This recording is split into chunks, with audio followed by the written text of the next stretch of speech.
மாவட்டம் கொச்சி பானர்ஜி சாலையில இருக்கிற ஒரு பாருக்கு கடந்த 24ஆம் தேதி இரவு நடிகை லட்சுமிணன் அவருடைய நண்பரும் சிலர் போயிருக்காங்க.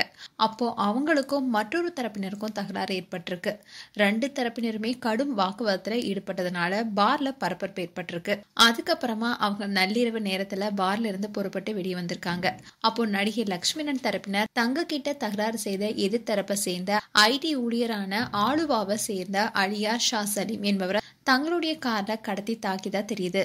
அதுக்கப்புறமா அவரை ஆலுவா பரவூர் சந்திப்புல இறக்கிட்டு போயிருக்காங்க. இந்த சம்பவம் குறித்து ஐடி ஊழியர் எர்ணாகுளம் போலீஸ் நிலையத்துல புகார் கொடுத்திருக்காரு. தன்னை கார்ல கடத்தி தாக்குனதப்போ அலியா ஷா சலீம் புகார் கொடுத்திருக்காரு. அதன் பேர்ல போலீசார் விசாரணை நடத்திட்டு வராங்க. இதை தொடர்ந்து ஐடி ஊழியர் கடத்தல் தொடர்பா நடிகை லட்சுமியனுடைய ஆண் நண்பர்கள் மிதுன், அனீஸ் 2 பேரையும் எர்ணாகுளம் போலீசார் அதிரடியா கைது செஞ்சிருக்காங்க. ஐடி ஊழியர் கார்ல கடத்தி தாக்குனதப்போ நடிகை லட்சுமியனும் இருந்ததா தெரிவிக்கப்பட்டிருக்கு. இதனால கடத்தல் சம்பவம் தொடர்பா நடிகை லட்சுமியனன் கிட்ட விசாரணை நடத்த போலீசார் முடிவு செஞ்சிருக்காங்க. ஆனா லட்சுமியனன் தலைமறைவாக இருக்காங்க. அவங்க எங்க இருக்காங்க என்பது தெரியல. இதனால நடிகை லட்சுமியனனை எர்ணாகுளம் போலீசார் தேடிட்டு வராங்க. இந்நிலையில லட்சுமியனன் தரப்புல முன்ஜாமீன் கேட்டு நீதிமன்றத்துல மனு தாக்கல் செய்யப்பட்டிருக்கு.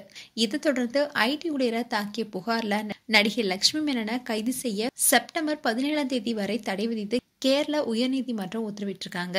மேலும் இது போன்ற வீடியோஸை பார்க்க நியூஸ் தமிழ் கிளிட்ஸ் சேனலை சப்ஸ்கிரைப் பண்ணுங்க. மறக்காம நோட்டிபிகேஷன் பட்டனை கிளிக் பண்ணுங்க.